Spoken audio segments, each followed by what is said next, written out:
So, if someone tells you they love you, here's an honest, truth way to discern and see into and beyond what they are verbally saying. First of all, love is patient. It's not anxious for you to do anything. It's not trying to get you to hurry up and be healed and delivered, or stop cussing, stop using profanity, stop being into same sex, stop doing the wrong that you're doing, stop offending others overnight. If somebody loves you, they're not going to be quick to try to get you to slide your panties to the side or do sexual pleasures with them and do booty calls or quickies or one night stand with them, all because it's all about what they can get or release in an orgasm.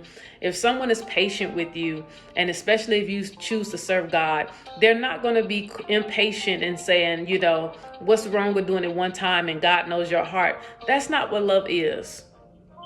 Love is patient, meaning they're willing to even let God help them to be patient and abstain from sexual sin, sexual immorality, until they become anointed and qualified for you in a godly kingdom marriage.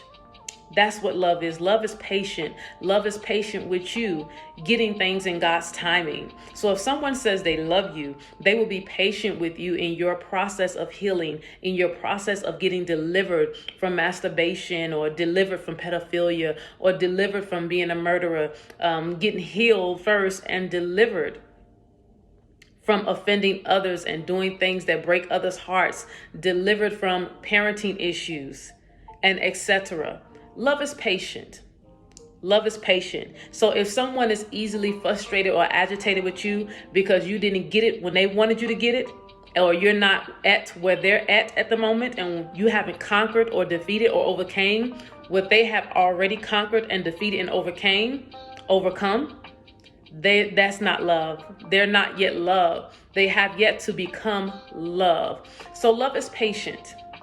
So if someone is anxious to get you to do something, especially when it goes against God and you, and it only glorifies what they want and their flesh, they're not God's best, and they're not love yet either. Love is also kind. Love is not going to call you out your name, tear down your self-esteem or your confidence.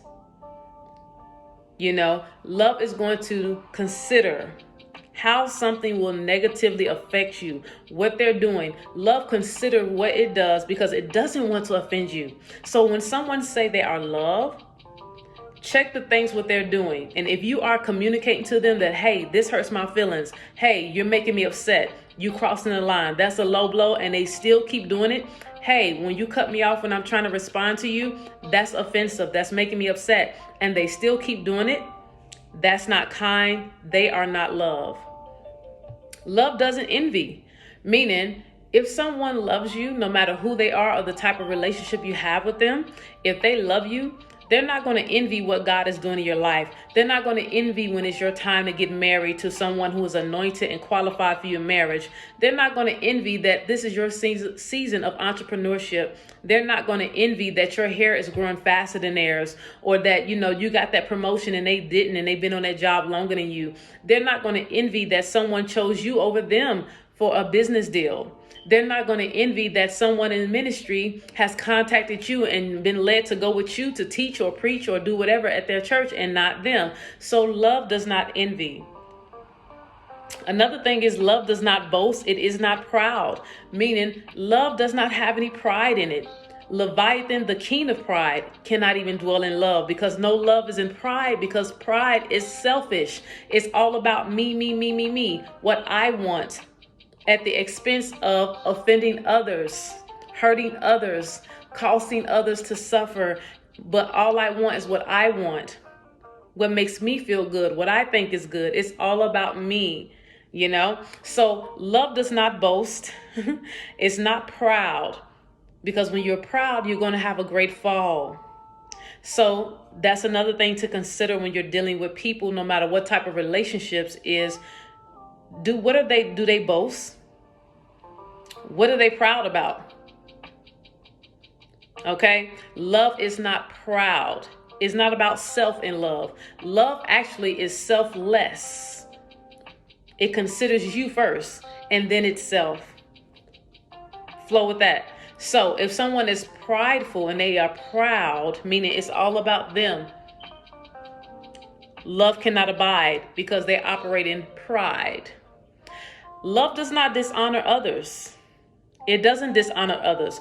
If someone is trying to have sex with you before they even put a ring on you, that's dishonorable. They're dishonoring not only you, but your sexual reproductive organs too. They're dishonoring, especially if you serve God, your covenant and your marriage that you have with God. They're dishonorable themselves. So of course, they're going to dishonor you. They are dishonorable themselves. So they are going to dishonor anyone else that choose to waste their time or give their time to them. They will dishonor your time. They're going to dishonor your heart. They're going to dishonor your feelings and emotions. They're going to dishonor your business ideas. They're going to dishonor your prayers. Whatever it is, they will dishonor it. It's almost to the point like they're a pig and a dog. And if you know anything about pigs and dogs, quote unquote, they despise sacred things. So a person that says they're loved, but they dishonor you, that means they're telling a lie. Their lips are saying one thing, but out of their heart is coming dishonor. The heart is telling the truth of what's really in them. So stop being naive. Stop trying to drown it out. God is showing you the truth about this person right in your face. Love does not dishonor. Dishonor. Meaning, when they see God manifesting you and bringing you to the front line, they're not going to be saying things in their mind that go against you. They're not going to be thinking bad, negative, hateful thoughts or jealous or envious thoughts against you.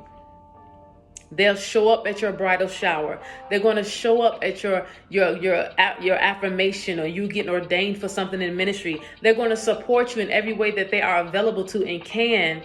And they're going to honor you. They're going to acknowledge and honor your birthday. You know, they're going to honor you when you're doing something new and you done got promoted in something or your graduation party. They're going to honor you.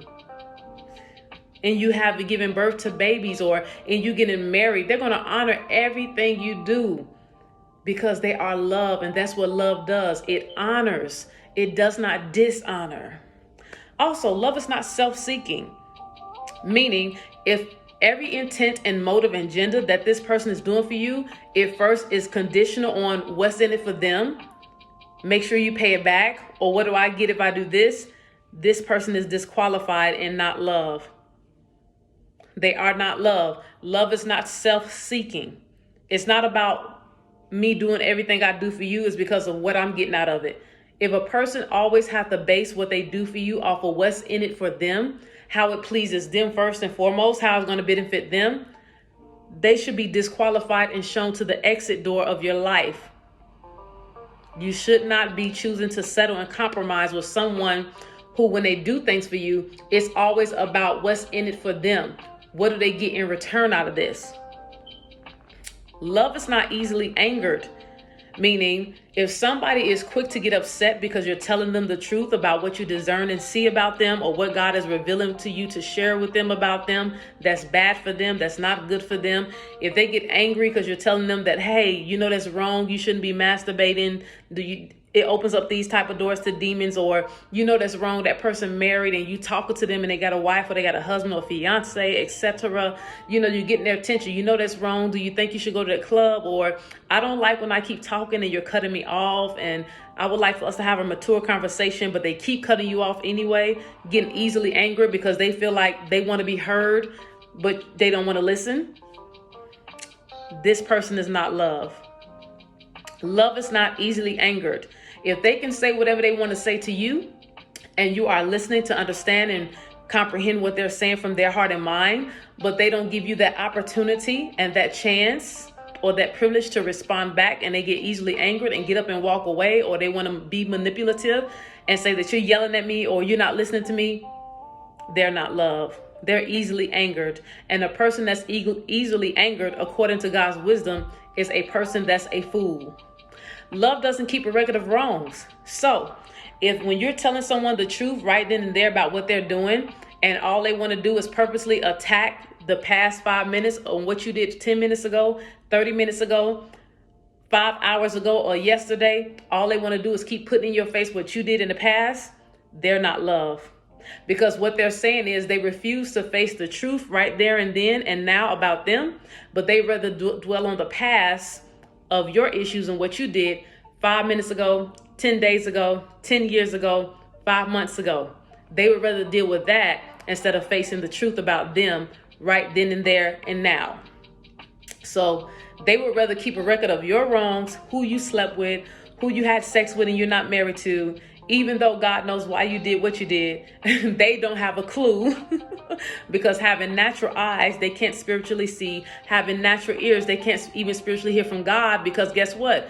They're also prideful. Leviathan, the king of pride, is in their life. So nothing can penetrate their heart or mind. It takes God to reach them. But they rather keep a record of your wrongs on purpose so they can use it against you when you're calling out their truth in love selflessly because you really love them. You actually do love them. You care about them and you're trying to help them face them. But they reject that and refuse to face them and would rather throw your past and what you did, no matter how long ago it was, in your face to keep the truth off of them. So love does not delight in evil. If someone says they love you, they will not smoke weed with you. They will not get high with you. They will not fornicate with you, meaning having sex with you and they're not married to you. They will not be in agreement with you having sex with somebody who is married or engaged and you're not married to that person.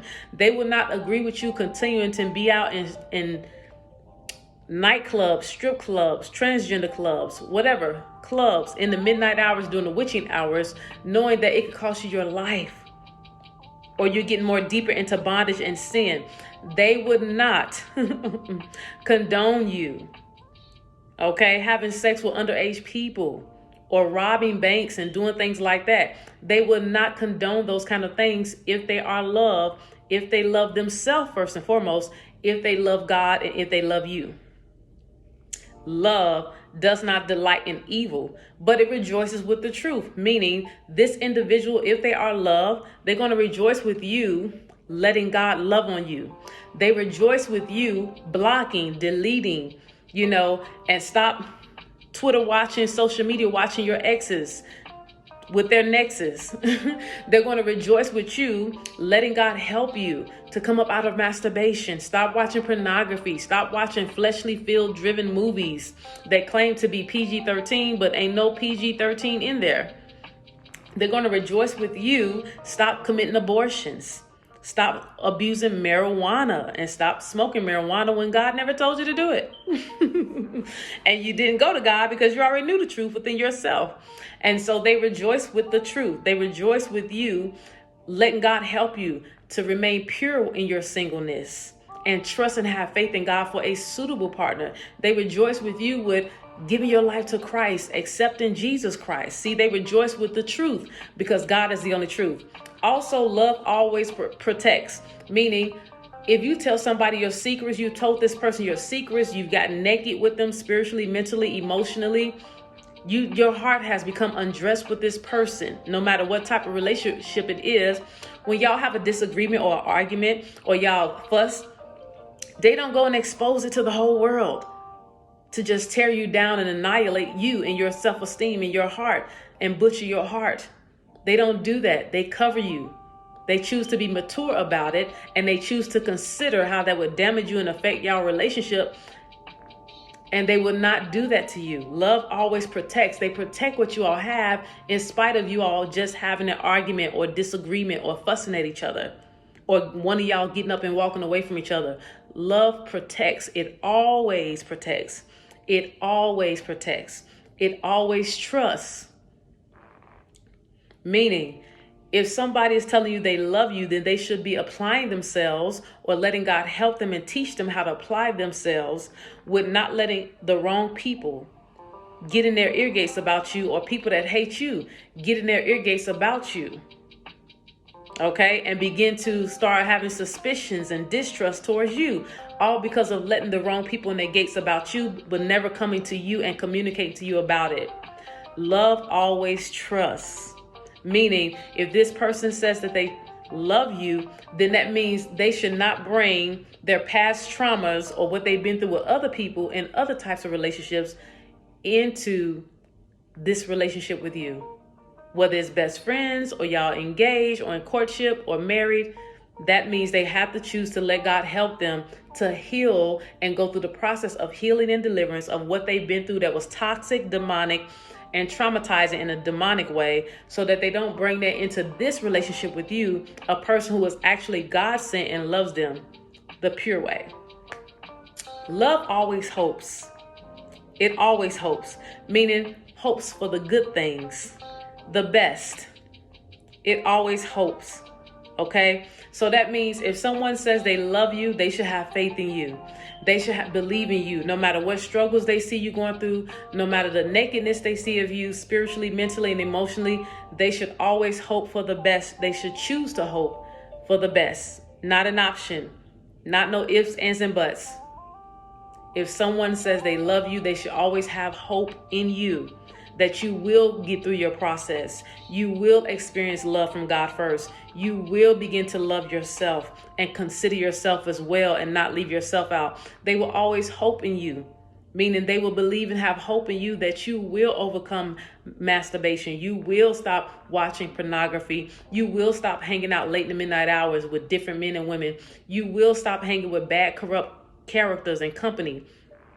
That you will stop letting your family members just treat you like a doormat, walk all over you, or a doorknob and turn you every which way but loose. They will hope the best for you. Last but not least, love always perseveres. Meaning, no matter what you do and what you don't keep your word on, this person, if they are loved, they're going to continue to persevere with you.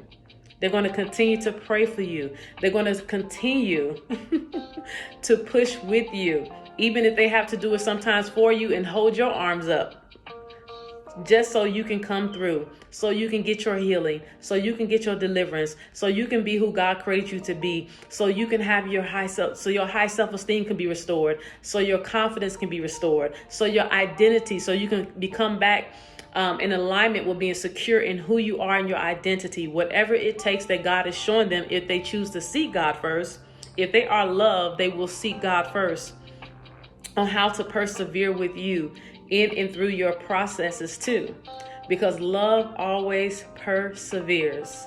So this is my motivation for you. 1 Corinthians 13, 4-7. If you were lacking the knowledge, the clarity and understanding and revelation about how to tell if someone actually loves you, I just gave you the root, the source and foundation. 1 Corinthians 13, 4-7. That is from the Bible itself, the truth, the whole truth, so help you God. This is how you know if someone loves you. If you want to know the truth, this is the truth. It will set you free.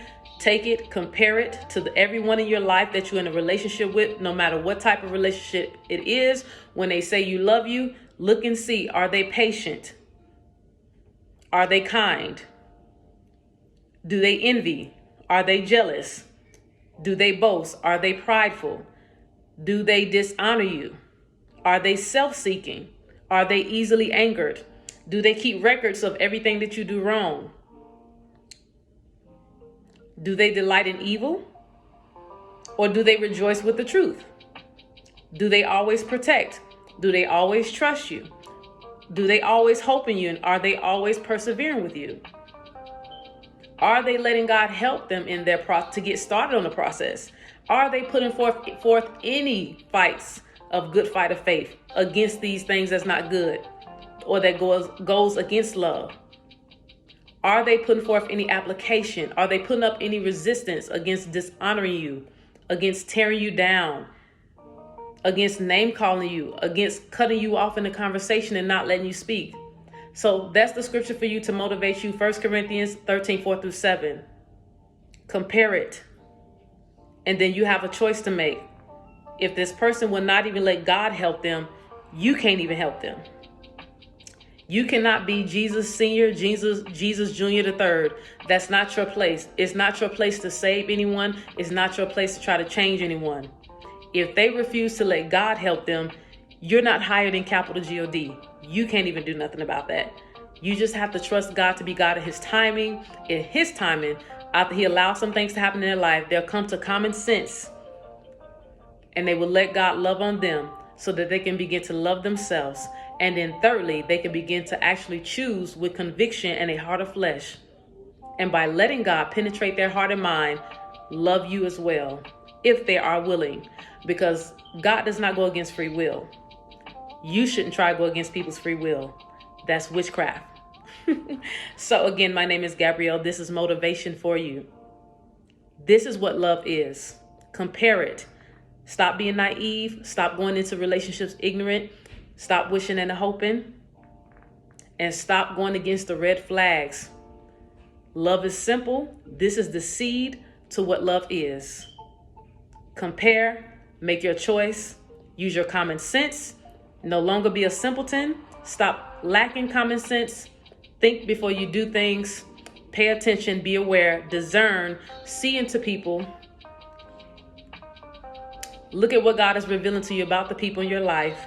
Make a choice to love you first instead of loving them and leaving out yourself. This is motivation.